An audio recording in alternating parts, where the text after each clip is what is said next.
त्यांनी तसा तो उल्लेख केला असेल की आम्हाला अशा प्रकारचे आदेश आलेले आहेत। खरं तर नवी मुंबईमध्ये जे पक्षाचं काम आता अत्यंत जोमानं सुरू आहे, ठिकठिकाणी आमचे मेळावे होत आहेत, ठिकठिकाणी आंदोलन उभी केली जात आहेत, त्याच्यामुळं त्यांच्या पायाखालची वाळू निश्चितपणे सरकलेली आहे।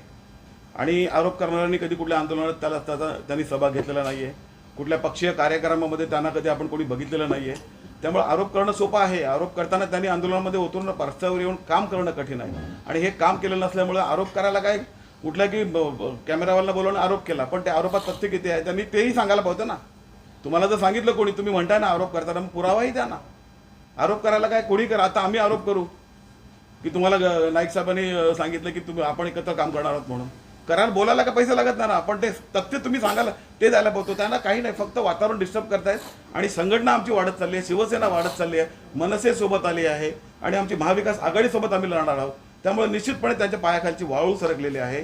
त्यांना माहिती आहे 5-6 पक्षांची एक मोड बांधलेली आहे मी, आणि ती मोड एकसंघ आहे, ती कुठेतरी डिस्टर्ब करायचा आणि त्याचा राजकीय फायदा उचलायचा प्रयत्न चाललाय। पण असं त्यांचं स्वप्न आम्ही कधी पूर्ण होऊन देणार नाही। आमची महाविकास आघाडी मनसे सोबत स्ट्रॉंग आहे आणि अशाच आघाडीनेच आम्ही या येणाऱ्या निवडणुकीला सामोरे जाणार आहोत। परत मी तुम्हाला उल्लेख करतो की प्रभाग क्रमांक 1 पासून प्रभाग क्रमांक 28 पर्यंत प्रत्येक ठिकाणी आमच्याकडे एकेका म्हणजे प्रभागामध्ये 4 नाही 8, 16, 12 असे उमेदवार आमच्याकडे उपलब्ध आहेत। उलट आम्हाला प्रश्न पडला की आम्हाला उमेदवारी कोणाला द्यायचे, त्याच्यामुळे त्यांचं दिवास्वप्न त्यांना बघू द्या, त्यांना जे वाटेल ते त्यांनी करू द्या। आणि त्यांनी असाही उल्लेख केला की शिवसेना संपलेली आहे, तर शिवसेना जर संपली मग तुम्हाला टेन्शन कसलं आलंय? आम्ही कोणालाही सपोर्ट करतो ना, तुमचा प्रश्न आहे तर तुम्ही तुमची संघटना सांभाळा। आपण म्हणतो ना पहिला आपलं स्वतःचं घर सांभाळावं, नंतर दुसरं काहीतरी दुसऱ्याच्या घरी आपण डोकून बघावं।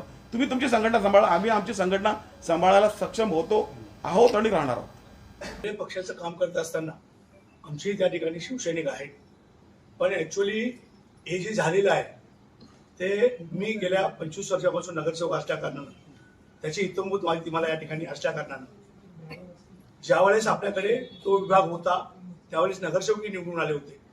मग त्यावेळेस त्याच गावांनी संघर्ष करून की आमच्याला नवी मुंबई महानगरपालिकेमध्ये आम्हाला नको पाहिजे, आमचा वेगळा करा।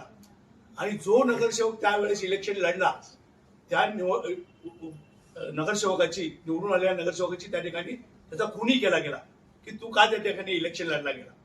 आणि मग तशा परिस्थितीमध्ये तो वेगळा केल्याच्या नंतर नवी मुंबई महानगरपालिका वेगळी होती आणि मग वेगळी असताना सुद्धा मी त्याच्यावर खूप आक्षेप घेतला होता की जो जवळजवळ 10 ते 11 एकरचा जो प्लॉट होता तिथे नवी मुंबई महानगरपालिकेच्या माध्यमातून आरोग्य विभाग त्या ठिकाणी होता, असे शिल्पानेला आपण जर गेला त्या ठिकाणी बघितलं तर हे सगळे जाऊ नये आणि त्या ठिकाणी पूर्णपणे त्या ठिकाणी अनधिकृत बांधकाम होऊन